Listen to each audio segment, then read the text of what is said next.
justice la xëy kii di Moustapha Diop ak Karma bi nga xamante ni moom moo ko topp de la Cour des comptes moom ñëwaat na ci bu baax a baax moom mi di le quotidien sa mise en accusation voté aujourd'hui dañ ko voté tey moom mise en accusation dans 2 dossiers moom Moustapha Diop ñu jot nag ci ñaari dossiers la daal di laale il a été rattrapé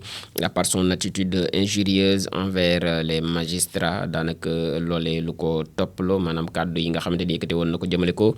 ci magistrat dans le passé ñëwaat na ci bu baax a baax moom mi di le quotidien ci xëtam bu njëkk tey. waaye des na ci fumée donc toujours noir fële ca Vatican daanaka fumée ba ma ngay ñuul ba léegi ndaxte ba léegi amaguñ pape bu yees donc l'élection du pape ñu ngi koy poursuivre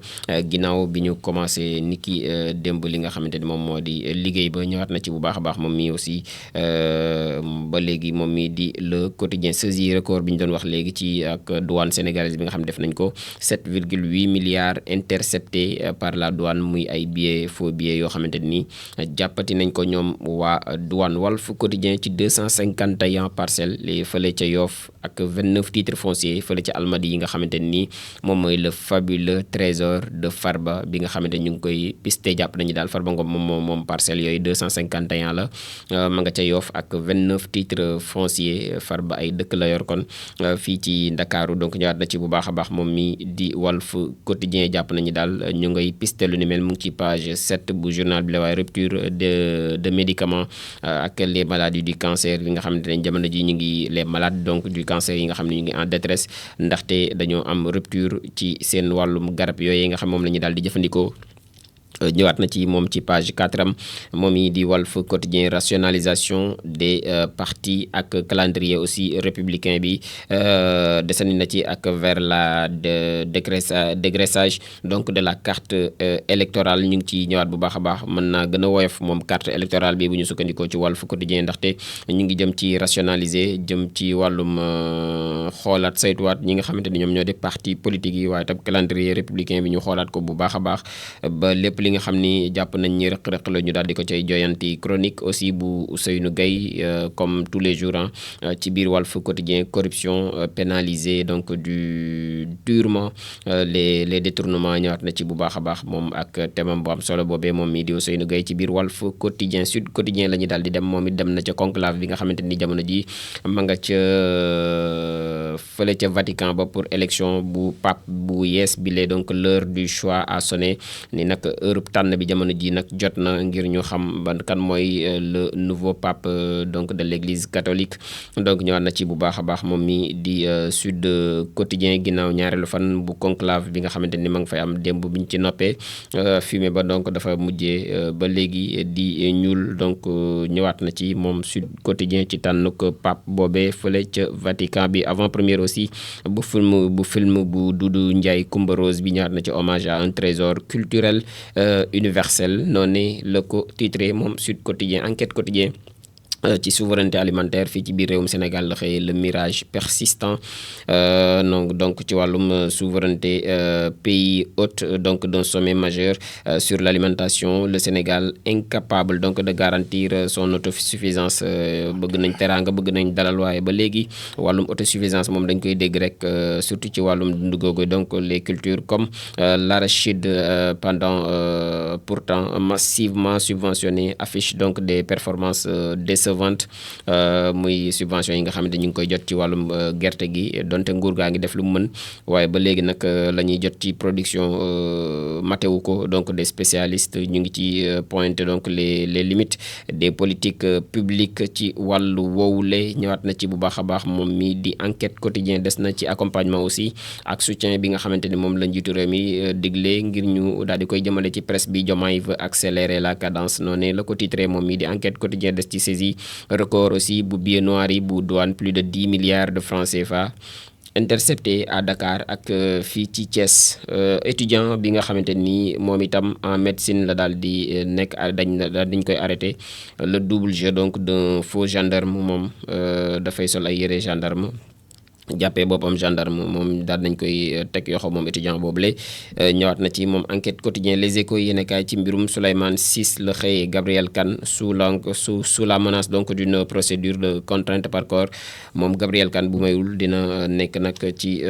dinañ ko tàbbal ci contrainte par corps l'affaire jugée donc en appel et aucun pourvoi formulé huissier bi moom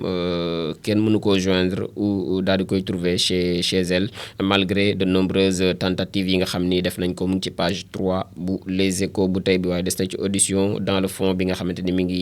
jëm ci kii di Momad Ba mi ngi démonter Tabaski Ngom ba noppi di blanchir kii di Moustapha Diop moom mii di Momad Ba jàpp nañ daal Tabaski Ngom lu jiit njàkk moom mooy njàkk Moustapha Diop deful dara daal dinay démentir toute transaction bi nga xamante ni jëm na ci wàllum koppar direct ou indirect boo xamante ni ministre bi ak kii di Tabaski Ngom di Moustapha Diop ak Tabaski Ngom seq nañ ko muy nekk moom musul doon témoin d'une remise de fonds à Moustapha Diop moom mi di Momad Ba kon di ay dëggam ci page 5 bu les échos bu tey bi Vox Populi moom ci crise des médias yi la xëy itam ak directive yi nga xamante ni chef d'état daal dina koy jox au gouvernement moom mi di Bassirou Diomaye Diakhar Faye bëgg nañu joyante bu baax a baax li nga xam ne moom moo di jafe-jafe nekk ci secteur bu presse bi l'Assemblée nationale ak 5 anciens ministres yi nga xam ne jamono ji ñoom ñu ngi dans l'antichambre de la haute cour de justice dinañ saytu ci seen ay mbir door liggéey bi niki tey jile 7,8 milliards de francs CFA ba léegi ci biir journal bi en billet noir la ñu daal di saisir ñi ko def du ñenn ñu dul douane entre Pikine ak Thiès la daal di amee 4 individus maanaam ñeenti doomu aadama lañ ci daal di tege loxo ca Dakar Thiès ak fii fële ca Simang donc ñëwaat na ci bu baax a baax moom Vox Populi L'As quotidien itam ci mise en accusation bu tey bi la daal di xëy les 5 ministres dans l'antichambre donc de la haute cour de justice ñoom Mansour Faye ak Moustapha Diop ak la ca aju donc Ismaïla Madior Fall ñëwaat na ci bu baax a baax donc moom L'As quotidien desandi na ci complication yi nga xamante ni moom mooy la lekk grossesse maanaam ëmb gi ak accouchement yi donc plus de 500 femmes yoo xamante ni dañuy ñàkk seen bakkan ayu bés yu nekk ci complication yooyu la ñëwaat na ci def ab diagnostic ci page 7 moom mi di L'As quotidien vers la revue des conventions collectives nationales suivi du pacte donc de stabilité sociale boobee moom Bassirou Diomaye Diakhar Faye démb ci conseil des ministres itam abordé nañ mbirum pacte social googule l'observateur ci Tahirou ak Trésor donc le secret de l'inexplicable daal di xëy Tahirou Sarr ak wàllum Trésor donc les révélations yi nga xamante ni maître Amadou Sall ci demande des avocats de l'homme d'affaires concernant les transactions financières entre Sofico ak Trésor public daal na cay am moom ñëwaat na ci bu baax a baax Farba Ngom mi ngi en prison depuis le 27 février dernier serait aussi dans le même cas moom mi ngi ci cas boobu bu mel noonu selon son avocat présent hier aussi au pôle judiciaire financier moom pourquoi il n'a pas donc défendu Amadou Sall et n'a pas non plus eu accès à son dossier ci donc wàllu wala mi ngi ci mbirum Farba Ngom ak kii di Tahirou Sarr secteur extractif ak l'audit des titres miniers qui dévoile donc le grand scandale ginnaaw bi ñu ko audité moom titre minier yi daanaka moom it sax gu bari am na ca donc ñëwaat na ci bu baax a baax sur 513 permis miniers yi nga xam ñoom ñoo actif 481 titres ne respectent pas la réglementation en vigueur noonee la audit ba daal di fësal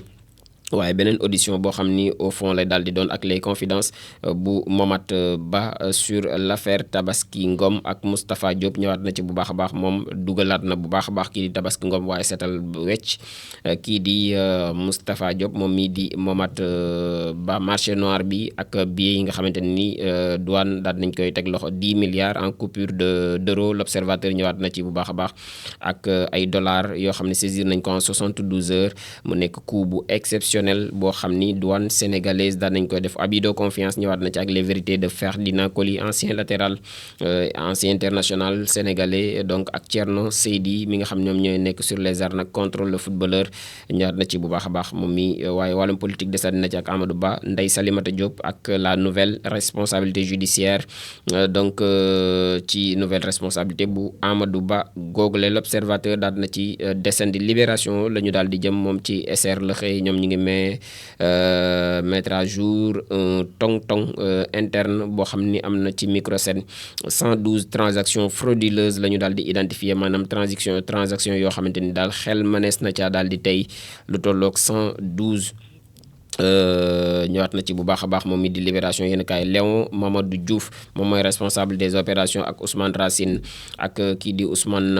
Racine Mangane responsable de l'agence du Point E ak Serigne Koki Diop responsable aussi bu risque et recouvrement Ndéla Mbaye caissière ñoom ñëpp daal dinañuy daanu entre virement frauduleux compte fictif des commissions prélevées indûment donc sur des comptes de clients ak les mises en cause yi nga xamante ne dañoo formé woon de l'intérieur un réseau boo xam ne bu ñu structuré la woon bu kenn mënta teg gët pour daal détourner ay fonds donc de l'institut financier ñëwaat na ci bu baax a baax waaye ñoom ñëpp mujjee nañoo daal di daanu bu ñu sukkandikoo ci Libération yéene kaay L'info moom ci transformation systémique bu secteur de la presse bi itam la daal di xëy ak les instructions muy ndigal yi nga xamante ni chef de l'État daal dina koy joxe ni ki démb mu ngi ci page 4 bu L'Info ngir daal di joyanti secteur bu presse bi les transformations des économies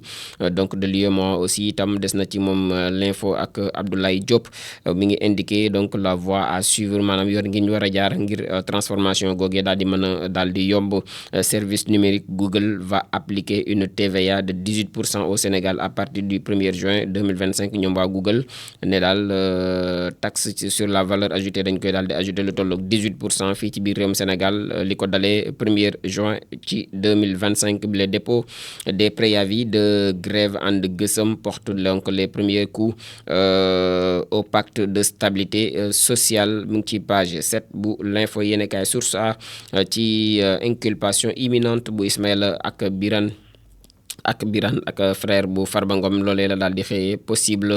ndungu sin noonee la ko titré moom journal bi daal buñ moywul ñoom dinañ dem ndungu sin difficulté aussi dans le secteur de la presse xëyaat na ci moom xaatim moom mi di Source A ak le président Bassirou Diomaye Faye des concertations avec les acteurs muy ay waxtaan goo xamante ni mu ngi koy woote ak acteurs yu presse bi la division spéciale ak cybersécurité division spéciale de cybersécurité Khalifa rappeur convoqué waat nañ ko niki tey jile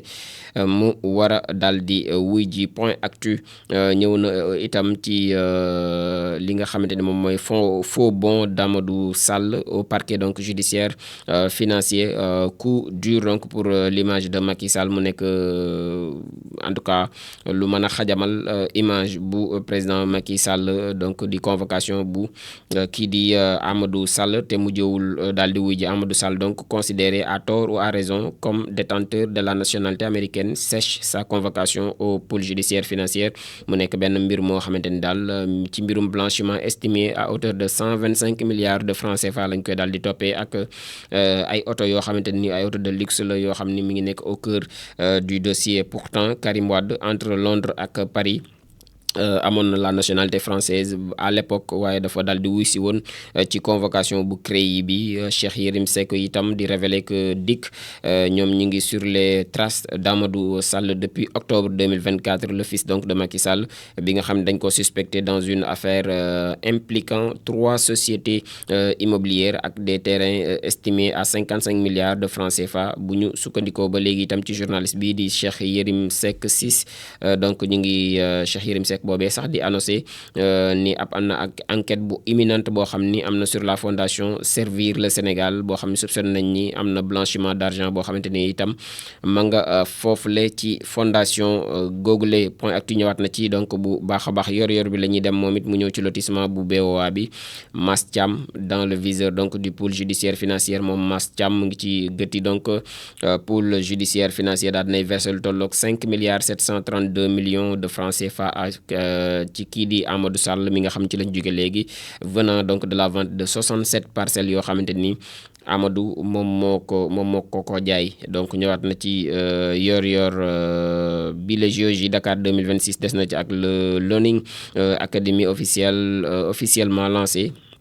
muy Learning Academy bi nga xam ne lancé nañ ko officiellement ñeel Jeux olympiques de la jeunesse Dakar 2026 bi lay Direct News moom it des na ci mbirum toujours dans les liens de la détention ak kii di Samuel Sarr aperçu donc à l'hôpital principal moom seen nañ ko ca hôpital principal moom mii di Samuel Sarr ba léegi sax mu ngi ci loxoy yoon haute cour de justice bi deseen na ci moom mii di Direct News fii ci biir réewum Sénégal mu nekk benn juriste boo xam ni mi ngi déceler anomalie yi nga xam ni am na ci haute cour de justice boobu le mu ni nag de 2002 à aujourd'hui 23 ans la haute cour de justice n'a jamais été actualisée à l'instar de toutes les autres lois qui ont évolué muy kaddu juriste bi nga xamante ni moom moo yëkkati lu ni mel ñëw na ci la cas bi nga xamante ni est arrivé fële ca Burkina Faso am na fa la haute cour de justice donc au Sénégal dafa daal di woyof lool dafa fragile il suffit donc de soulever une exception d'inconstitutionnalité pour qu'elle saute ne daal bu ñu évoqué woon benn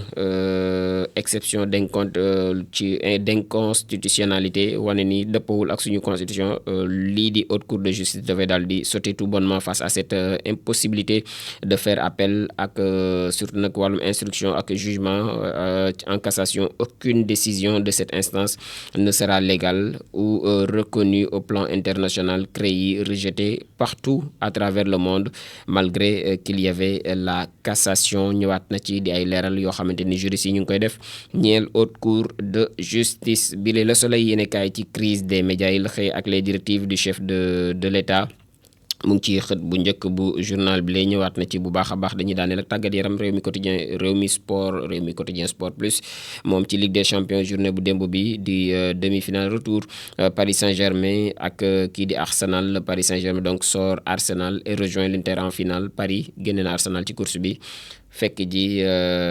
Inter ca final bu Ligue des champions bi am fële ca Munich bu ren bi donc mondial beach soccer 2026 2025 ak le Sénégal ñu ngi défier l'Italie en quart de finale. Sénégal Italie kon carte ga leer na foofu ñoom ñooy daje quart de finale. Record moom it ci CAN U20 ak mondial beach soccer bi la daal di xëyee gagné ou rentré ñoom ñaari équipe yëpp ku ci gañewul daal da ngay ñibbi muy suñu gaynde U20 yi nga xamante ni contre RD Congo la ñu war a daal di dajel muy troisième match ginnaaw bi ñu lajjee premier match ginnaaw bi ñu nulé premier match lajj deuxième gagné wala doo qualifié rek wala éliminé ñi nga xam ne ñoom ñoo di waa beach soccer nag c'est autre chose 3 matchs 3 victoires lañ def ci match de poule yi war a daal di jàmmarloog Italie ci quart de finale yi waaye gagné wala ñibbisi. Record ñëwaat na ci bu baax a baax. Sport itam point actu sport ci tombeur d'Arsenal muy Paris Saint-Germain ñoom ñi ngi en finale donc de la Ligue des champions. Titre point actu Tribune Sport itam ci Dakar 2026 Learning Academy la xëyee ak la première cohorte bi nga xam ne mi ngi toll ci 41 personnes ñoom lancé nañ ko. Donc mu nekk ay étudiants yoo xam ne dinañ initié wu à gérer donc ce genre de métier ñu ngi estimer donc le président du